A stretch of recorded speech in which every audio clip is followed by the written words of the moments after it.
Hare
Hare Krishna Hare Krishna Krishna Krishna Hare Hare Hare Rama Rama Rama Hare Hare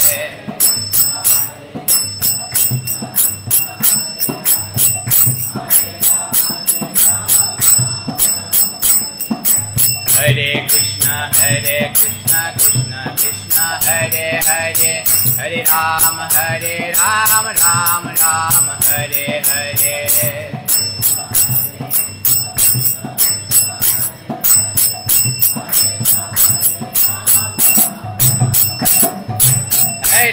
Krishna Krishna Krishna Hare Hare Hare Rama Rama Rama Hare Hare Hare Krishna Krishna Krishna Hare Hare Hare Rama Rama Rama Hare Hare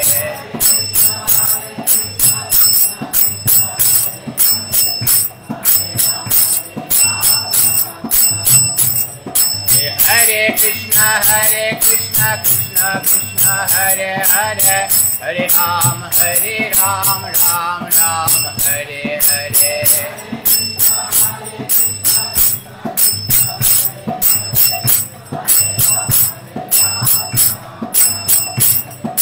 Jaya Radha Madhava Radha Madhava Radha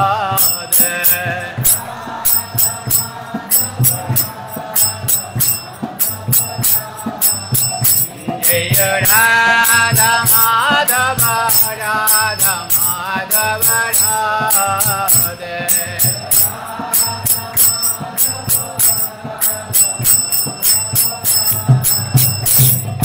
Jai Jagannath Jai Jagannath Jai Baladeva Jai Subhadra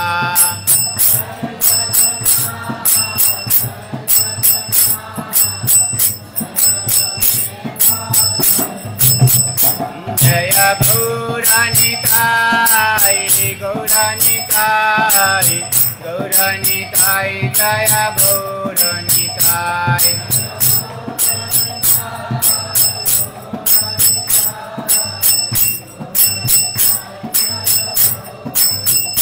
Jaya Jaya Prabhupada Prabhupada Prabhupada Prabhupada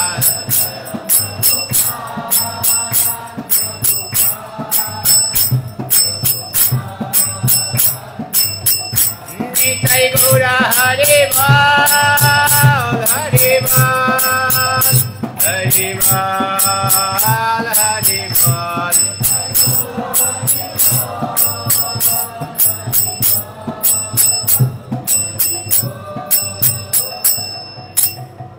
Harinam Sankirtan ki Srila Prabhupada ki Samaveta Bhakta Vrinda ki Nitai Gaura Premanande Hari Hari Bal Om Ajnanatimmirandasya Jnananjana-shalakaya Chakshurunmilitam Jena Tasmai Shri Guruve Namaha Shri Chaitanya Manahavishtam Sthapitam Jena Bhutale Sayam Rupa Kadamayyam Dadati Sapadantikam Vandeham Shri Guru Shri Juta Padakamalam Shri Guruna Vaishnavamcha श्रीरूपं शग्रजातं सहगणा रघुनाथं नितं तं सजीवं साद्वैतं सावधूतं परिजनसहितं कृष्ण चैतन्यदेवं श्रीराधाकृष्णपादं सहगणा ललिता श्रीविशाखान्वितं च नमों विष्णुपदाय कृष्णपृष्ठाय भूतले श्रीमते भक्तिवेदांत स्वामिनीति नामिने नमस्ते सरस्वती देवी गौरवाणी प्रचारिणे निर्विशेष शून्यवादी पाश्चात्यदेशतारिणे वंशाकल्पतरुभ्यश्च कृपा सिन्धुभ्येव च पतितानां पावनेभ्यो वैष्णवेभ्यो नमो नमः। नमो महावदन्याय कृष्णप्रेमप्रदायते कृष्णाय कृष्णचैतन्यनाम्ने गौरतीर्षे नमो नमः। हे कृष्ण करुणा सिन्धु दीनबन्धु जगत्पते गोपेश गोपिकान्त राधाकान्त नमोस्तुते। तप्त कांचन गौरांगी राधे वृंदावनेश्वरी वृषभानुसुते देवी प्रणमामि हरिप्रिये। नीलाचल निवासाय नित्याय परमात्मने बलभद्र सुभद्रभ्यं जगन्नाथाय ते नमः। जय श्री कृष्ण चैतन्य प्रभु नित्यानंद श्री अद्वैत गदाधर शिवासादि गौर भक्तवृंद। हरे कृष्ण कृष्ण कृष्ण हरे हरे हरे राम राम राम हरे हरे। ओम नमः भगवते वासुदेवाय ओम नमः भगवते वासुदेवाय ओम नमः भगवते वासुदेवाय। नारायणं नमस्कृतं नरं चैव नरोत्तमं देवीं सरस्वती व्यासं ततो जयो मुदीरयेत्। मुखं करोति वाचालं पंगुर्लंघयति गिरिं यत्कृपातमहं वन्दे परमानन्दमाधव। श्रीगुरुदिनतारिणं श्रीचैतन्येश्वरं नमों विष्णुपदाय कृष्णपृष्ठाय भूतले श्रीमते जयपताका स्वामिनीति नामिने नमो आचार्यपदाय निताय कृपाप्रदायिने गौरकथा धामोदाय नगरग्रामतारिणे। हरि ओम तत्सत्।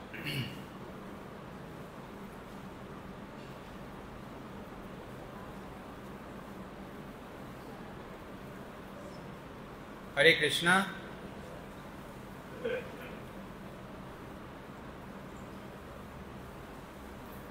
आज के श्री चैतन्य चरितामृत मध्यलीला ग्रंथेर पंडिता मंदिर मार्जन सम्बन्धे आमरा पाठ करे श्रवण करब।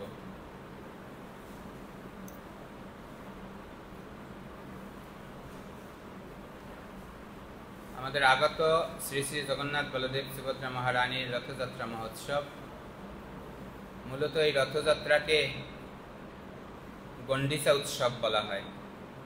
पुराण आदि शास्त्रे এই उत्सवके गंडिसा यात्रा बोले। सेटा फलश्रुतिते रथे जेहेतु भगवान के आहरण करा है ताई रथयात्रा बोले। मूलत एटा हच्छे गंडिसा यात्रा, कारण गंडिसा देवीर गृहे भगवानेर आगमन हयेछिल, ताई एटाके पुराण आदि शास्त्रे गंडिसा यात्रा बोले वर्णना करेছেন।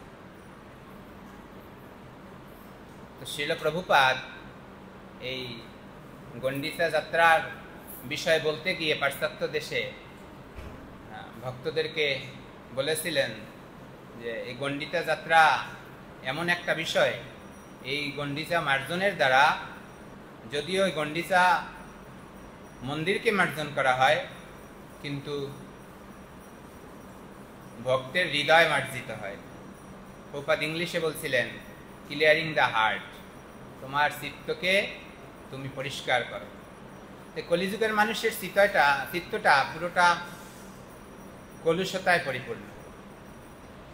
তো উদাহরণস্বরূপ চৈতন্য মহাপ্রভু যেহেতু তিনি এই যুগ ধর্মের পথপ্রদর্শক রূপে আমাদেরকে শিক্ষা দিয়েছেন, যা পরবর্তীকালে গুরু এবং বৈষ্ণবরা আমাদের চিত্তকে কি করে পরিশুদ্ধ করতে হবে সেই শিক্ষা দিয়েছেন।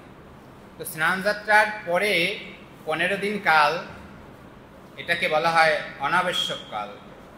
কারণ পরমেশ্বর ভগবান শ্রীকৃষ্ণ যখন এই জগন্নাথ রূপকে পরিগ্রহ করলেন, আর এই সাধারণ জীব এই স্নান যাত্রার পরে এই জগন্নাথকে অনাদর্শনে থাকেন, জগন্নাথকে দেখতে পায় না।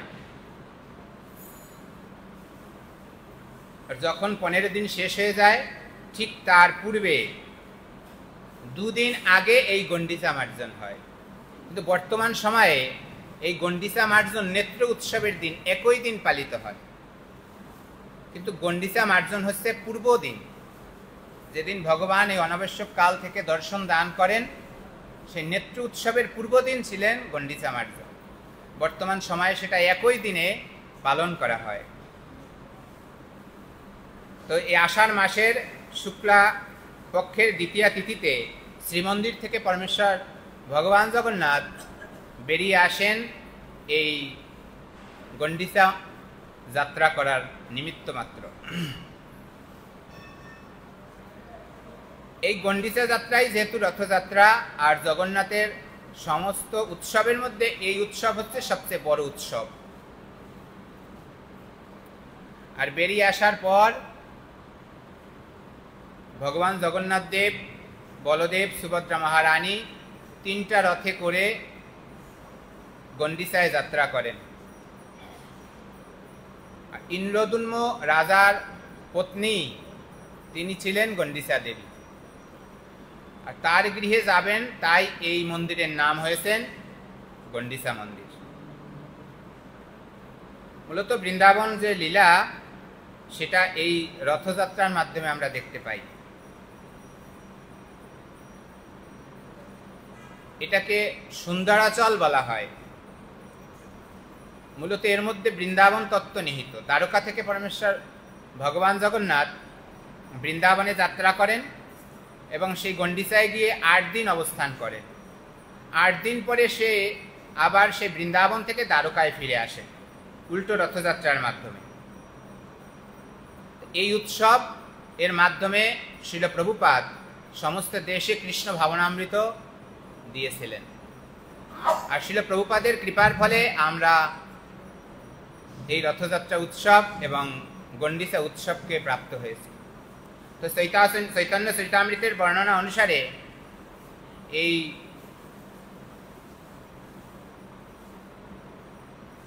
গণ্ডিচা মার্জন চৈতন্য মহাপ্রভুর দ্বারা শুরু হয়েছিল। তাই বলা আছে চৈতন্য মহাপ্রভু 24 বছর বয়সে সন্ন্যাস গ্রহণ করেছিলেন। সেটা ছিল মাঘ মাসে। মাঘ মাসে চৈতন্য মহাপ্রভু সন্ন্যাস গ্রহণ করেন এবং ফাল্গুন মাসে তিনি নীলাচলে পুরী ধামে অবস্থান করেন। চৈত্র মাসে সার্বভৌম ভট্টাচার্যকে ভক্তে পরিণত করেন।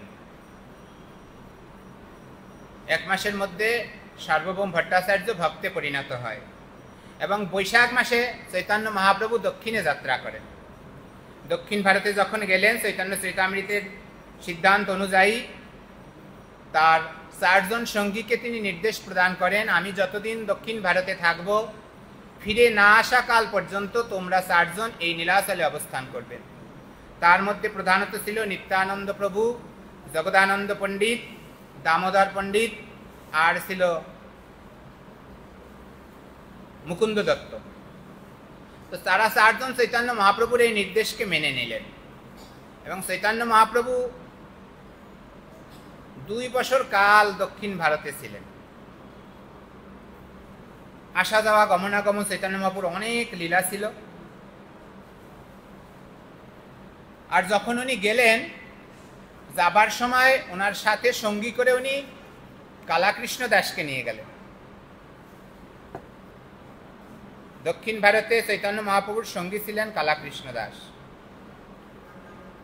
সেখান থেকে 2 বছর পর যখন উনি ফিরে আসলেন নীলাচলে, এসে কালাকৃষ্ণ দাসকে বাংলাদেশে প্রেরণ করলেন, বললেন তুমি উৎকল প্রদেশ ছেড়ে বাংলা প্রদেশে পাঠিয়ে দিলেন। তখন এই বাংলাদেশ ছিল ভারতবর্ষের অন্তর্গত। তো দিয়ে বললেন তুমি ফিরে যাও, আর বাংলার যত ভক্ত রয়েছে, বিশেষ করে নবদ্বীপ, শান্তিপুর, শ্রীখণ্ড, এই অঞ্চলে যত ভক্ত ছিল, জাজিগ্রাম, তাদেরকে গিয়ে বলো যে আমি ফিরে এসেছি। কালাকৃষ্ণ দাস উনি এসে এই সংবাদ প্রেরণ করলেন। সংবাদ পেয়ে সমস্ত ভক্তরা আনন্দিত হলো। উৎসাহের সাথে রথযাত্রায় যাওয়ার জন্য তাদের চিন্তা শুরু হলো। এবং রথযাত্রার কিছুদিন পূর্বেই উৎকল প্রদেশে নীলাচল ধামে সমস্ত ভক্তরা পৌঁছে গেলেন।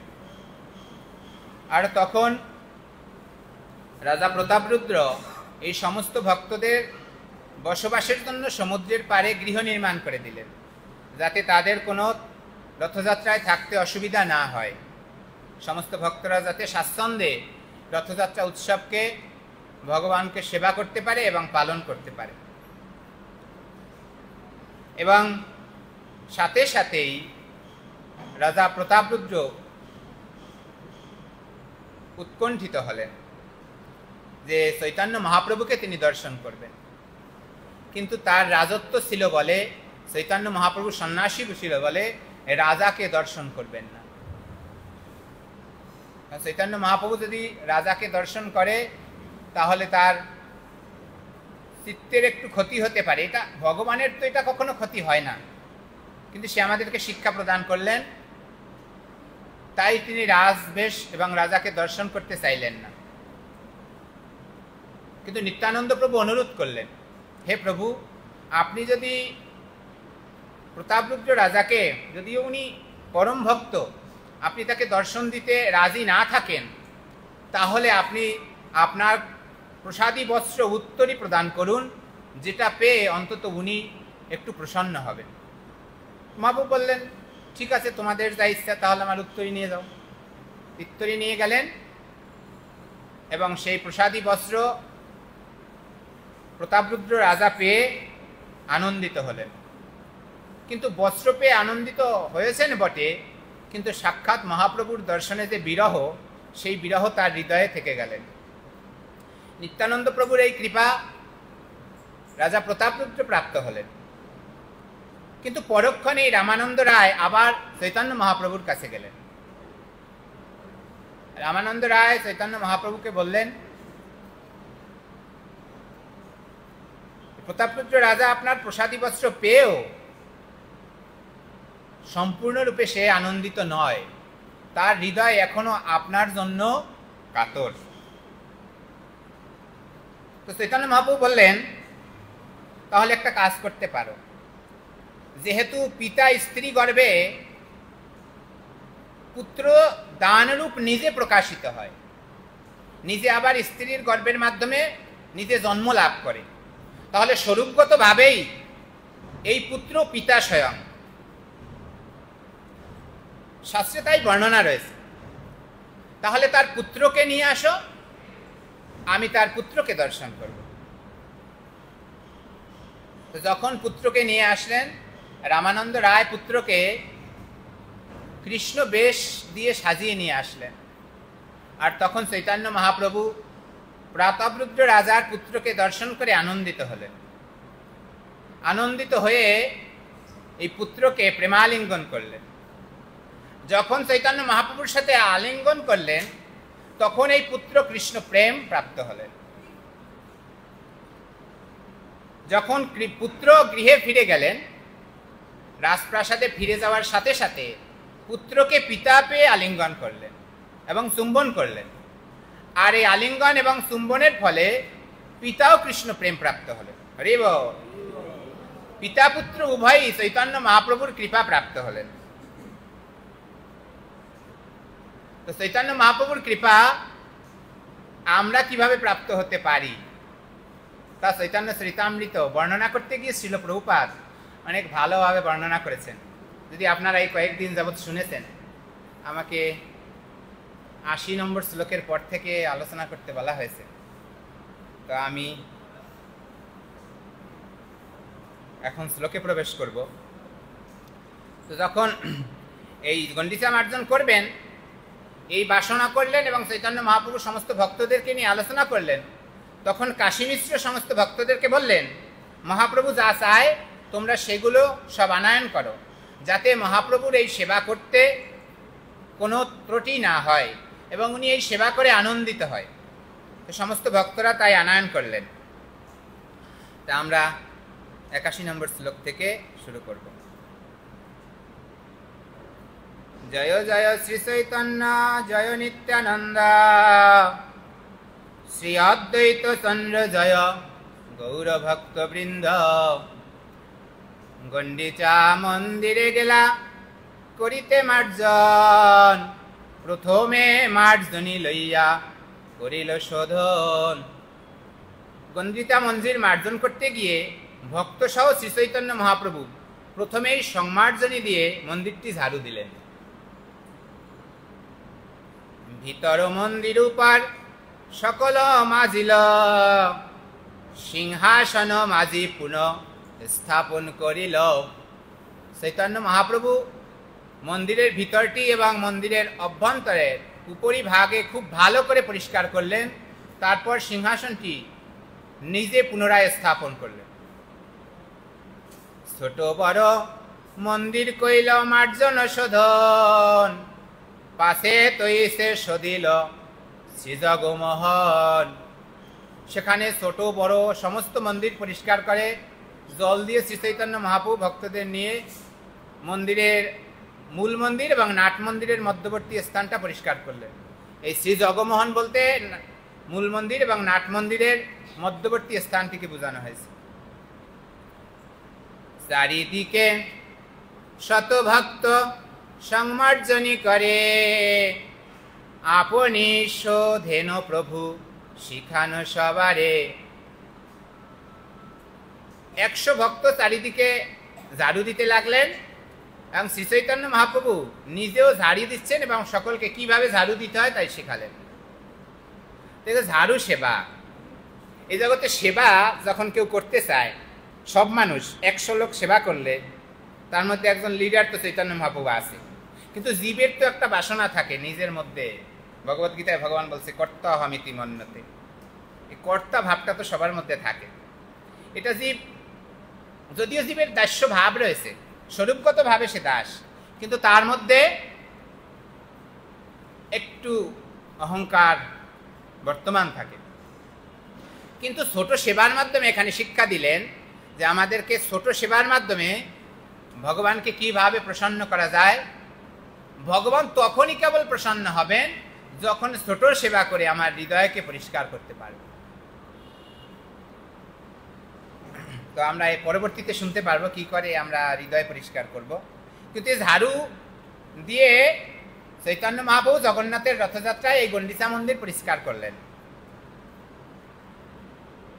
তো রাজা প্রতাপরুদ্র পুত্রকে পাঠিয়ে দিয়ে চৈতন্য মহাপ্রভুর সাথে সাক্ষাৎ করালেন। পুত্রের সাথে আলিঙ্গনের ফলে চৈতন্য মহাপ্রভুর কাছ থেকে কৃষ্ণপ্রেম প্রাপ্ত হলেন। কিন্তু রথযাত্রা উৎসবে তিনি কিন্তু এই ঝাড়ু সেবা করেছিলেন। যখন রথযাত্রা উৎসব শুরু হলো, চৈতন্য মহাপ্রভু তার পার্শ্বদেরকে নিয়ে কীর্তনে অংশগ্রহণ করলেন। ঠিক সেই সময় এই প্রতাপরুদ্র রাজাকে দেখতে পেলেন, স্বর্ণের একটা ঝাড়ু হাতে নিয়ে প্রতাপরুদ্র রাজা রথের অগ্রে ঝাড়ু দিচ্ছেন। তাই দেখে চৈতন্য মহাপ্রভু আনন্দিত হয়েছিলেন। আনন্দিত হয়ে ভেবেছিলেন যদিও তিনি রাজা, তার রাজ বেশকে পরিত্যাগ করে ভগবান যাতে পরিশুদ্ধ রাস্তা দিয়ে যেতে পারেন সেই সেবা তিনি করলেন। তো ভগবত ভক্তির প্রথম বিষয় হচ্ছে চিত্তকে পরিশুদ্ধ করা এবং পবিত্রতা লাভ করা। প্রতাপরুদ্র রাজার মতো ব্যক্তিও এই ছোট সেবা ঝাড়ু দিয়ে চৈতন্য মহাপ্রভুকে প্রাপ্ত হয়েছিলেন।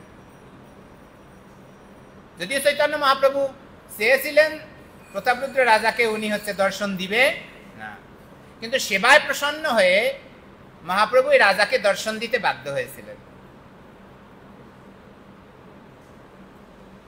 কিন্তু আমাদের চিত্ত তো প্রতাপরুদ্র রাজার মতো এত নির্মল নয়, তাহলে আমাদের কি গতি হতে পারে?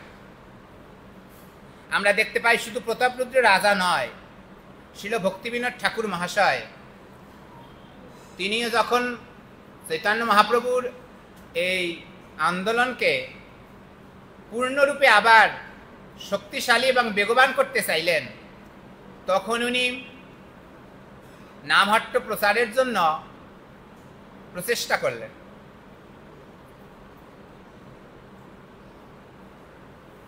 এবং তখন অনেকগুলো অপসম্প্রদায় ছিল। এই সমস্ত অপসম্প্রদায় আউল বাউল, কর্তা বোঝা, নেড়া দরবেশ সাই, সখীবিকি, সহজিয়া, স্মার্ত, জাতগোসাই, যাদের দ্বারা এই সমাজ পরিপূর্ণ ছিল, অতি বড় চূড়াধারী গৌরাঙ্গ নাগরিক, এই সকলকে উনি ঝাড়ু দিয়ে পরিষ্কার করেছিলেন। আর উনি বলেছিলেন, আমি এই নামহট্টের ঝাড়ুদার হব। এবং তিনি নামহট্টের ঝাড়ুদার রূপেই ওখানে নিজেকে প্রকাশ করলেন। তার মানে চৈতন্য মহাপ্রভুকে এই জগতে সমস্ত জীবের কাছে ফিরিয়ে দেওয়ার জন্য, সবার হৃদয়ে চৈতন্য মহাপ্রভুকে দেওয়ার জন্য, চৈতন্য মহাপ্রভুর সেবায় সবাইকে অংশগ্রহণ করানোর জন্য ভক্তিবিনোদ ঠাকুর মহাশয় তিনি নিজেও সেই ঝাড়ু সেবাটা গ্রহণ করলেন। ছোট সেবার এত গুরুত্ব রয়েছে। এটা আমরা চৈতন্য মহাপ্রভুর লীলায় দেখতে পাই, কিন্তু আমরা বৃন্দাবন লীলায় এই ঝাড়ু সেবা দেখতে পাই, ছোট সেবা দেখতে পাই। যেমন পরিষ্কার পরিচ্ছন্নতা, এই মন্দির মার্জনের, এই গুন্ডিচা মন্দির মার্জনে যেমন পরিষ্কার করা প্রয়োজন, তেমন আমরা দেখতে পাই একটা ভক্তের হৃদয়কেও পরিশুদ্ধ করার জন্য একজন মহান ভগবত ভক্তের সেবা করার প্রতিও কতটা গুরুত্ব রয়েছে, সেটা নরোত্তম দাস ঠাকুর দেখিয়েছেন। উনি যখন বৃন্দাবনে গেলেন, লোকনাথ গোস্বামীর বৃদ্ধকাল, তিনি মনে মনে ভেবেছিলেন, আমি কোনোদিন শিষ্যত্ব গ্রহণ করব না।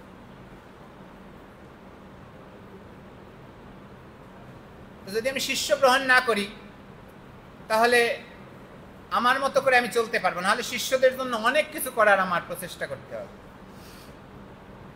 কিন্তু তার সংকল্প সে ভাঙতে বাধ্য হয়েছিলেন নরোত্তম দাস ঠাকুরের সেবার মাধ্যমে।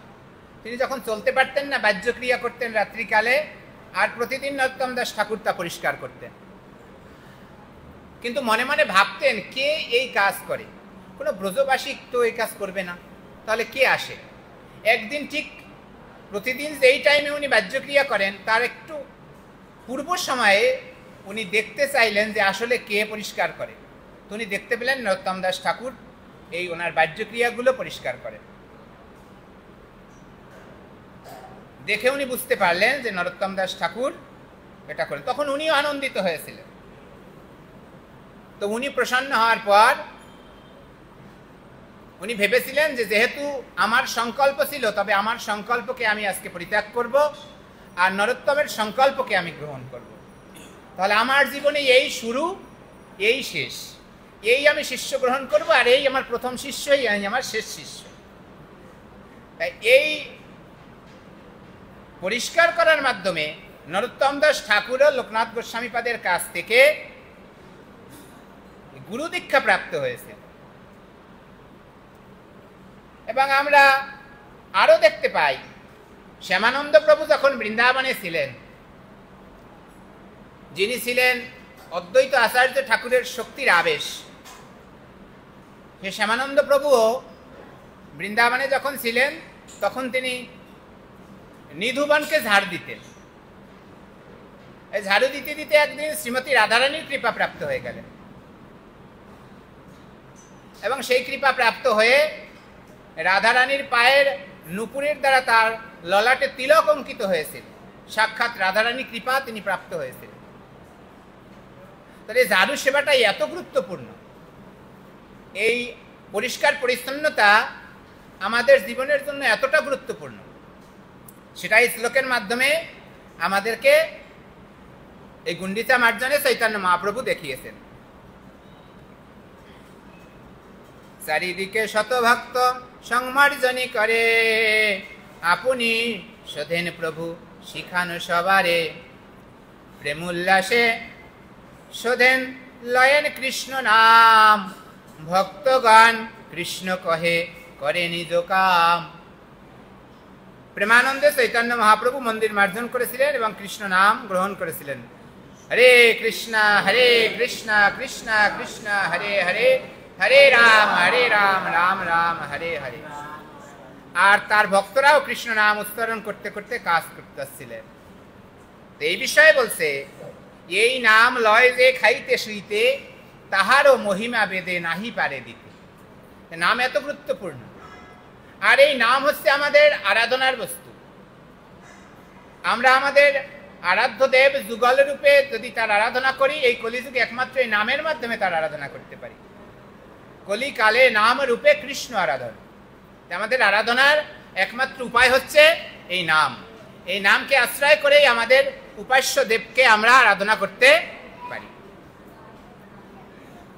ধুলি ধূসর তনু দেখিতে শোভন, কাহা কাহা অশ্রু জলে করে সংমার্জন। তখন শ্রী চৈতন্য মহাপ্রভু ধুলি ধূসর দেহটি দেখতে অপূর্ব সুন্দর লাগছিল। ভগবত প্রেমে বিহল হয়ে তিনি অশ্রু বর্ষণ করেছিলেন এবং মন্দিরের কোনো স্থানে তিনি তার অশ্রু দিয়ে সংমার্জন করেছিলেন। যখন চৈতন্য মহাপ্রভু মার্জন করেছিলেন, তখন ধুলোগুলো মহাপ্রভুর অঙ্গে পড়েছিলেন যেন কুমকুমের মতো। আর যখন এই ধুলোগুলো মহাপ্রভুর অঙ্গে পড়েছিলেন, তখন তার উজ্জ্বলতা আরো বর্ধিত হয়েছিল। আর মহাপ্রভু তখন ক্রন্দন করে মার্জন করেছিলেন। তার চোখের জল দিয়েও তিনি কোনো কোনো স্থান মার্জন করেছিলেন। তো আমাদের তো হরিনাম করার সময় ক্রন্দন হয় না, যদিও হয় তাহলে কোনো দুঃখ প্রাপ্ত হলে তাই হয়। কিন্তু নামকে আশ্রয় করে আমাদের ভগবানের জন্য এত বিরহ হয় না। যদিও ভগবান জগন্নাথ হচ্ছে ভক্ত বিরহ বিদুরা কৃষ্ণ, আমাদের তো ভগবানের জন্য এরকম বিরহ হয় না। ভোগ মন্দির শোধন করি শোধিল প্রাঙ্গণ, সকল আবাসক্রমে করিল শোধন। ভোগ মন্দির শোধন করার পর তারা প্রাঙ্গণ শোধন করলেন এবং একে একে মন্দিরের বাসস্থানগুলিকে পরিষ্কার করলেন। তৃণধূলি জিকুর সব একত্র করিয়া, বহির্বাস লইয়া ফেলায় বাহির করিয়া।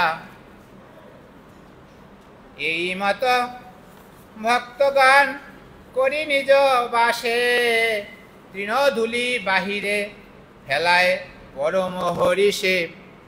এইভাবে ভক্তরা কাপড়ের আসলে তৃণধূলি ইত্যাদি নিয়ে পরমানন্দে বাইরে গিয়ে ফেলে দিলেন।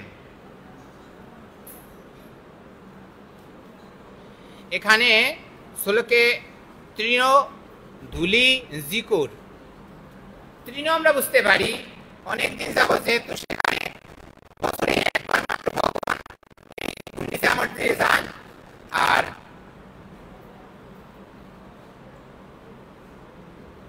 গুন্ডিচা মন্দিরে লতা পাতা হয়েছিলেন, যেমন মাকড়সায় জাল বুনেছিলেন, তো সেই সবগুলো পরিষ্কার করেছিলেন। কিন্তু এখানে দুইটা শব্দ বলেছে, জিকুর আর কাকর। এখানে জিকুর বলতে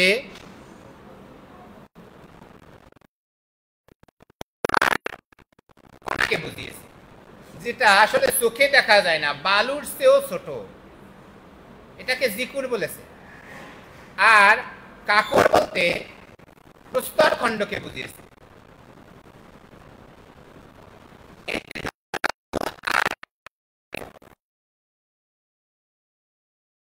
শুদ্ধ করেছেন বা পরিষ্কার করে ফেলে দিয়েছেন। প্রভু কহে কে কত করিয়াছ সংমার্জন, তৃণধূলি দেখিলেই জানিব পরিশ্রম। চৈতন্য মহাপ্রভু বললেন ভক্তদের, তোমরা কতটা মার্জন করেছ এবং পরিশ্রম করেছ, তা তোমরা তোমাদের এই তৃণ এবং ধূলিগুলো আমি দেখব, দেখেই বোঝা যাবে। সবার ওঝা টানো বোঝা একত্র করিল, সবা হইতে প্রভুর বোঝা অধিক হইল। সবাই যখন একত্র করলেন, তখন চৈতন্য মহাপ্রভু যা করেছে তাদের সবার চেয়ে বেশি হয়েছে। সবাই যা করেছে মহাপ্রভুর তাই হয়েছে।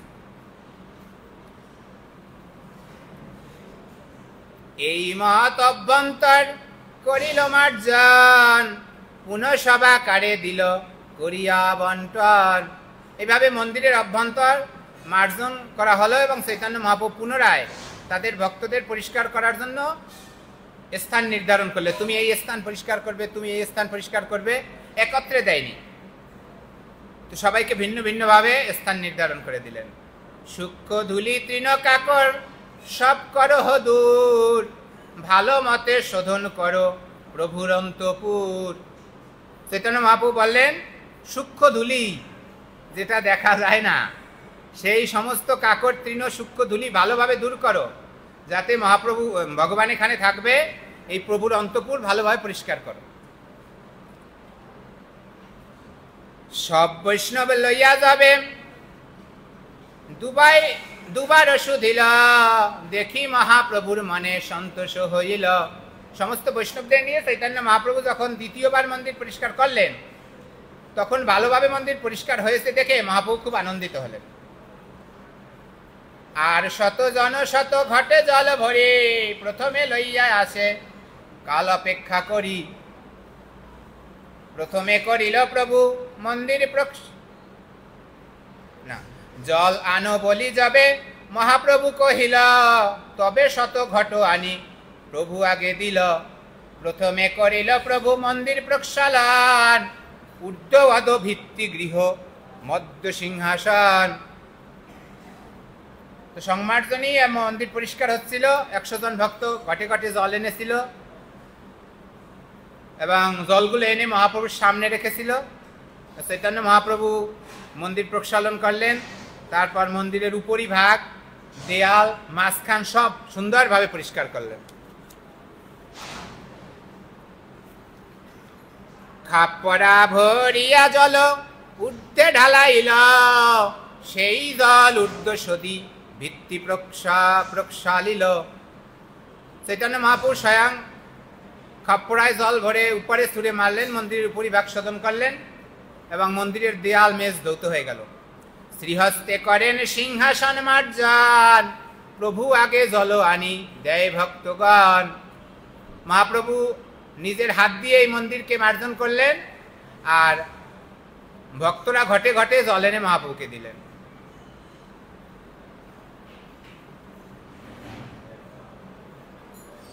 ভক্তগণ করে গৃহ মধ্য প্রক্ষালন, নিজ নিজ হস্তে করে মন্দির মার্জন। সমস্ত ভক্তরা মন্দিরের অভ্যন্তর ভাগ প্রক্ষালন করতে লাগলেন এবং স্বহস্তে মন্দির মার্জন করতে লাগলেন।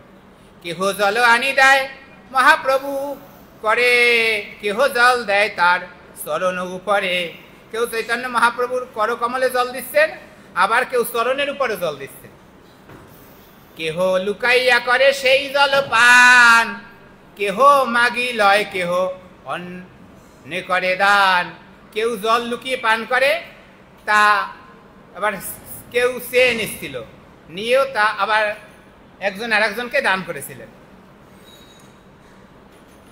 ঘর ধুই প্রণালিকায় জল ছাড়ি দিল, সেই জল প্রাঙ্গণ সব বাসিয়া রহিল।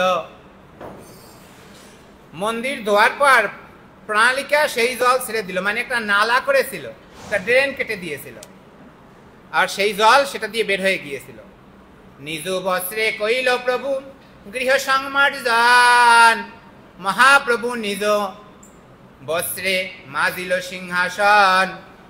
মহাপ্রভু নিজের বস্ত্র দিয়েও ওই স্থানকে মার্জন করেছিলেন।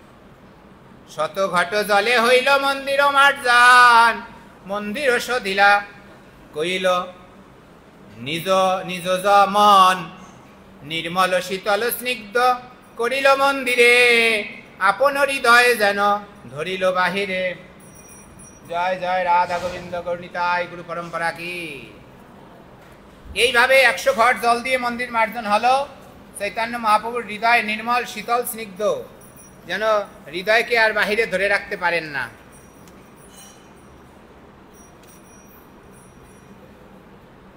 শত শত জন জল ভরে সরোবরে, ঘাটে স্থান নাহি কেহ কূপে জল ভরে।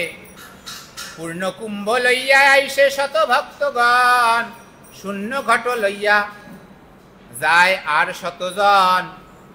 নিত্যানন্দ অদ্বৈত স্বরূপ ভারতী পুরী, ইহা বিনু আর সব আনে জল ভরি।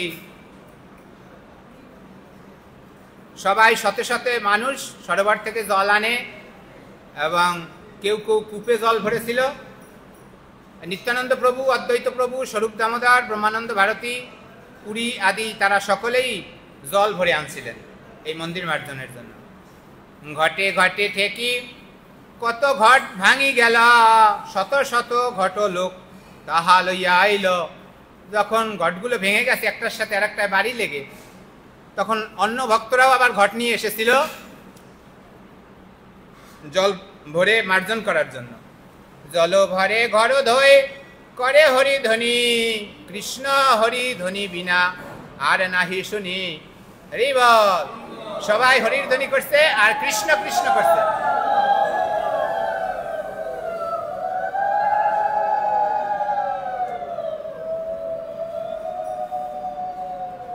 কৃষ্ণ কৃষ্ণ কহি করে ঘটেরও প্রার্থন, কৃষ্ণ কৃষ্ণ কহি করে ঘট সমর্পণ। কৃষ্ণ বলে ভক্তরা ঘট প্রার্থনা করেছিল আর কৃষ্ণ কৃষ্ণ বলে ভক্তরা ঘট এনেছিল। কেউ বলেনি ঘট নিয়ে আসো, সবাই শুধু বলছে কৃষ্ণ, তার মানে ঘট নেই, ঘটানো। তাই কৃষ্ণ বলে ঘট নিয়ে চেয়েছে আর ভক্তরা আবার ঘট এনে কৃষ্ণ বলে ঘট দিয়েছে। যেই যেই কহে সেই কহে কৃষ্ণ নাম, কৃষ্ণ নাম হইল সংকেত সব কামে। মানে সব ধরনের কাজকর্মে তখন কৃষ্ণ নামই একমাত্র সংকেত হয়েছিল। আমাদের জীবনে এটা হওয়া উচিত, কিন্তু আমরা তো সব ক্ষেত্রে সেটা বুঝতে পারি না। প্রেমাবেশে প্রভু কহে কৃষ্ণ কৃষ্ণ নাম, একলে প্রেমাবেশে করে শতজনের কাম। ভগবত প্রেমে আবিষ্ট হয়ে শ্রী চৈতন্য মহাপ্রভু কৃষ্ণ নাম উচ্চারণ করেছিলেন। প্রেম বেশে তিনি একাই 100 জনের কাজ করেছিলেন।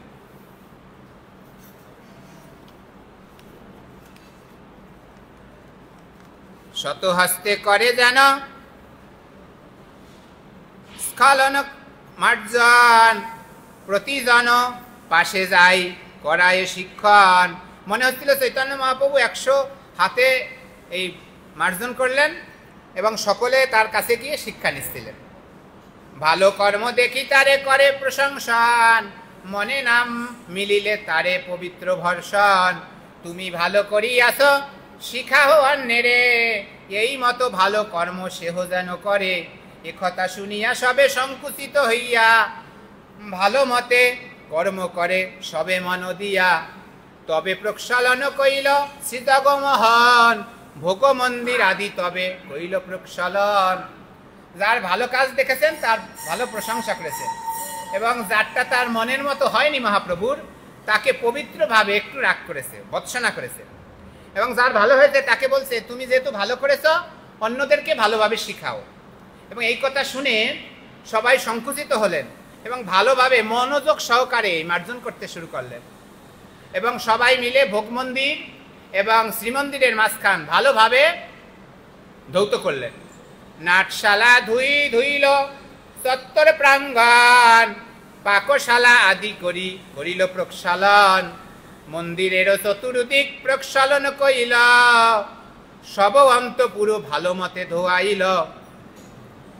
তাই নাটশালা, মন্দিরের প্রাঙ্গণ সব ভালোভাবে ধৌত করলো এবং মন্দিরের চারিদিকও খুব সুন্দরভাবে ধৌত করলো।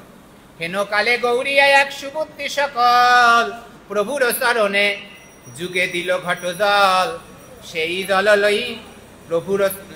জল লইয়া আপনে পান কইল, তাহা দেখি প্রভুর মনে দুঃখ রস হইল। তো এই বঙ্গদেশের একজন বুদ্ধিমান সরল বৈষ্ণব তিনি চৈতন্য মহাপ্রভুর চরণে জল ঢেলে দিলেন। চৈতন্য মহাপ্রভু মনে দুঃখ পাইল এবং রাগ প্রকাশ করলেন। এটা কিন্তু আমাদের ভক্ত সমাজের স্বভাব আছে, কার পায়ে কে জল দেব, খুব সবাই টানাটানি করে, হাসরাহাসরি করে। যদ্যপি গোসাই তারে হইয়াছে সন্তোষ, ধর্ম সঙ্গে স্থাপনে লাগি বাহিরে মহারোষ।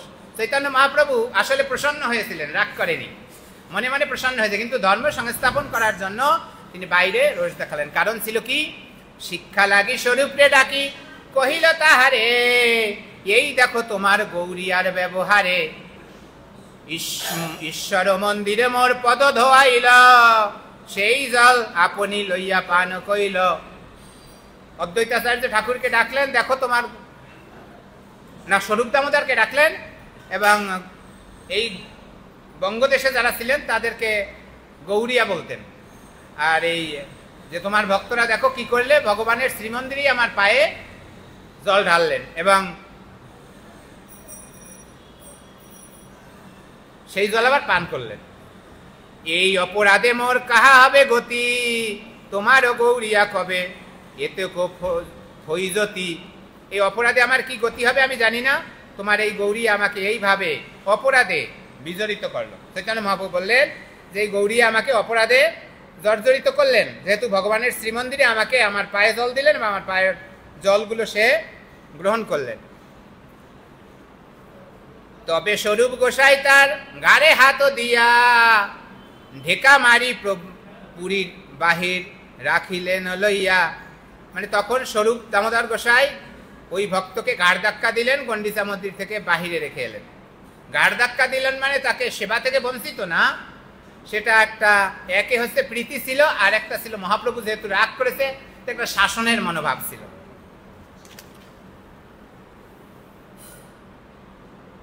তবে মহাপ্রভুর মনে সন্তোষ হইলা, সারি করি দুই পাশে সবারে বসাইলা, আপনে বসিয়া মাঝে আপনার হাতে তৃণ কাকর কুটা লাগিলা কুড়াতে। তখন চৈতন্য মহাপ্রভু সন্তুষ্ট হলেন, তারপর সারিবদ্ধভাবে ভক্তদের দুই পাশে বসালেন, মাঝখানে বসে তৃণ কাকর কুটো ইত্যাদি কুড়াতে লাগলেন। যা কিছু পড়েছিল মার্জন করার পর সেগুলো তুলতে লাগলেন। কে কত কুড়ায় সব একত্র করিল, যার অল্প তার ঠাই পিঠা পানা লইব। চৈতন্য মহাপ্রভু বললেন এগুলো কুড়াই একত্র করো, আর যে কম কুড়াবে দণ্ডস্বরূপ তাকে আমাদের সকলকে পিঠা পানা খাওয়াতে হবে। তা আমাদের তো এরকম সেবা করার সময় ফাঁকিবাজের একটা দল থাকে, তো সেখানে তাদের বলছে যে তাদের আমাদেরকে সকলকে পিঠা পানা খাওয়াতে হবে।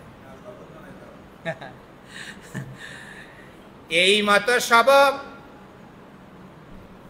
পুরী করিল শোধন, শীতল নির্মল কইল নিজ নিজ মন। প্রণালিকা সারি যদি পানি বহাইলা, নূতন নদী যেন সমুদ্রে মিলিল। এই মতো পুনর্দ্বার আগে পথ যত, সকল শোধিল তাহা কে বর্ণিবে কত। এইভাবে সমস্ত গন্ডিচা মন্দির পরিষ্কার করা হলো। নিষ্কলুষ ভক্তের হৃদয় যেরকম সেরকম নির্মল হয়েছিল এবং শোধিত হয়েছিল। কে সেটা বর্ণিত করবে, কে বর্ণনা করবে কিভাবে এই গন্ডিচা মন্দির একজন নিষ্কলুষ ভক্তের হৃদয়ের মতো হয়েছিল। তো শিল প্রভুপাদের কে বর্ণনা করবেন, সেখান থেকে শিল প্রভুপাদের বর্ণনায় আমরা বুঝতে পারি যে আসলে কৃষ্ণকে যদি কোনো সৌভাগ্যশালী জীব তার হৃদয়ে অবস্থান করাতে চায়, তাহলে সর্বপ্রথমই তার হৃদয়টি নির্মল এবং শান্ত করতে হবে। এটা বলছেন ভক্তি সিদ্ধান্ত শেষের ঠাকুর, তার হৃদয়কে শান্ত করতে হবে। তো চৈতন্য মহাপ্রভু আমাদেরকে শিক্ষাষ্টকমে সেই শিক্ষা দিলেন। কি শিক্ষা দিলেন? চেত দর্পণ মার্জনং ভব মহাদাবাগ্নি নির্বাপন। এই চিত্তরূপ দর্পণটাকে, আয়নাটাকে আমরা যত পরিষ্কার করব ততটাই এটা নির্মল হবে। তবে এই যুগের মানুষের হৃদয় তো কলুষতায় পরিপূর্ণ। তো এটা মার্জন করতে হবে কিসের দ্বারা? এই ভগবত সেবা এবং হরিনামের দ্বারা। যদি আমরা ভগবত সেবায় যুক্ত থাকি, সর্বক্ষণ হরিনামের আশ্রয়ে থাকি, তাহলে আমরা এটাকে পরিশুদ্ধ করতে পারব। তো সুখদেব গোস্বামীও এই কথা বলেছেন ভাগবতমে। কি বলেছেন? শ্রীণতম সকতা কৃষ্ণ পূর্ণ শ্রবণ কীর্তনাথ হৃদয় অন্তস্তভদ্রাণী বিদুন্নতি শ্রেষ্ঠতাম। না, আমাদের হচ্ছে সর্বক্ষণই কৃষ্ণের কথা শুনতে হবে, কৃষ্ণের লীলা শুনতে হবে। কৃষ্ণের নাম গুণ লীলা কথা যদি আমরা শ্রবণ করি, তাহলে আমাদের এই হৃদয়টা কি হবে? পরিশুদ্ধ হবে। যেভাবে চৈতন্য মহাপ্রভু এই গুন্ডিচা মন্দির পরিষ্কার করেছিলেন, ঠিক সেইভাবেই আমাদেরকে আমাদের হৃদয়ের যে আবর্জনা, ধূলিকণা, মানে কলুষতা রূপ, সেটাকে পরিষ্কার করতে হবে। তা আমাদের হৃদয়ে কি রয়েছে? এই ধূলিকণা, গুন্ডিচা মন্দিরের ধূলিকণা, কাকর, জিকুর অনুযায়ী সেটা আমাদের রয়েছে যেমন সকাম কর্ম, জ্ঞানযোগ, অষ্টাঙ্গযোগ, এগুলো হচ্ছে জীবের হৃদয়ে রয়েছে।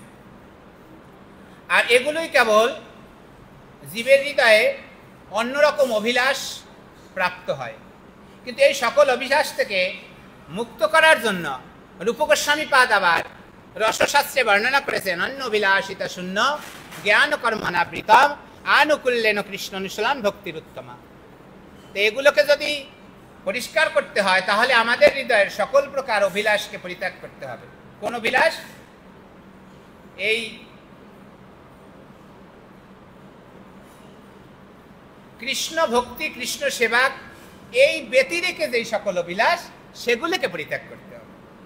এই অন্য অভিলাষকে পরিত্যাগ করলেই আমরা এই সমস্ত কর্মাদি থেকে, এই সমস্ত জ্ঞান থেকে আমরা বেরিয়ে এসে, বাসনারূপ অগ্নি থেকে বেরিয়ে এসে আমরা আমাদের এই হৃদয়টার মধ্যে কৃষ্ণকে স্থাপন করতে পারবো, প্রতিষ্ঠা করতে পারবো।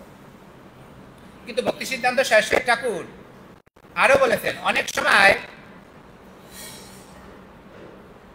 কর্মজ্ঞান এটা দুরভিত হয় না, ভক্তি করতে গেলেও এগুলো হৃদয়ের মধ্যে থাকে। কয়েকটা বিষয় বলেছেন সূক্ষ্মভাবে জীবের হৃদয়ে থাকে, যেমন কি খুঁটিনাটি, প্রতিষ্ঠাসা, জীবহিংসা, নিষিদ্ধাচার, আর থাকে লাভ পূজা প্রতিষ্ঠা। এই কৃষ্ণ সেবা করতে গিয়েও, ভগবত ভক্তি করতে গিয়েও এটা জীবের হৃদয়ে থাকে। তা এই বিষয়ে আমাদের সাবধানতা অবলম্বন করা উচিত। যদি হচ্ছে সূক্ষ্মভাবে আমরা সেটা প্রাপ্ত হই, তাহলে আমরা এই কৃষ্ণকে প্রাপ্ত হতে পারবো না।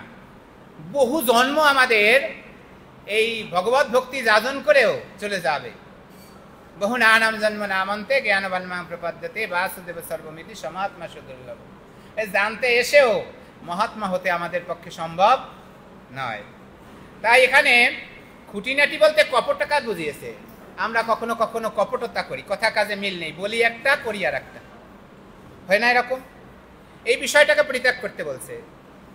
প্রতিষ্ঠার আশা, লাভ পূজা প্রতিষ্ঠার আশা, সবসময় নিজে সফলতার আশা, আমি সফল হব। কৃষ্ণ প্রেম, কৃষ্ণ সেবা ব্যতি রেখে এই জড়জগতের প্রতি আমাদের অনেক পূজা প্রতিষ্ঠা, সম্মান করবে মানুষ, একটা যশ হবে, এভাবে আমাদের এই বাসনাগুলো থাকে। আর কি থাকে? জীবহিংসা। তো ভক্তি সিদ্ধান্ত সরস্বতী ঠাকুর বলছে জীবহিংসা হচ্ছে সেটা যখন আমরা প্রচার বন্ধ করে দেই, এই কৃষ্ণ কথা প্রচার করি না, তখন এটা জীবহিংসা। জীবের আমরা কোনো উন্নতি সাধন করতে পারি না, এটা জীবের প্রতি হিংসা করা হচ্ছে। তো এই জীবহিংসা থেকে আমাদের উঠে আসতে হবে।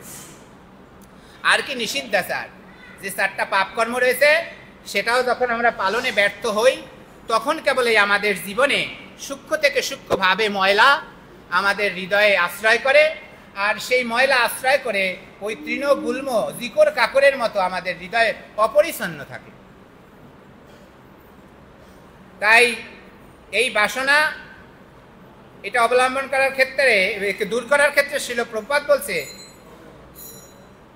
যখন এই কাকর কারো হৃদয়ে থাকে, খুঁটিনাটি, প্রতিষ্ঠাসা, জীবহিংসা, লাভ পূজা প্রতিষ্ঠা, নিষিদ্ধাচার কারো হৃদয়ে থাকে, তখন তার কি হয়? কামিনী কাঞ্চন রূপ বাসনার দ্বারা আক্রান্ত হয়ে তার হৃদয় পুনরায় কলুষিত হয়। তখন তার অর্থ লাগবে, অর্থ চিন্তা করে, এবং তার সংসারের বন্ধন হয়। কি করে? সে সুখ ভোগ করবে। তখন সে কঠিন থেকে কঠিনতর অবস্থায় উপনীত হয়। যেভাবে চৈতন্য মহাপ্রভু আমাদের এই গুন্ডিচা মার্জনকে শিখিয়েছেন, আমাদের টাইম ওভার হয়ে গেছে, শিখিয়েছেন, ঠিক সেই শিক্ষা আমরা যদি আমাদের জীবনে প্রয়োগ করি, তাহলে তার মাধ্যমে আমরা কৃষ্ণকে আমাদের জীবনে প্রতিষ্ঠা করতে পারবো।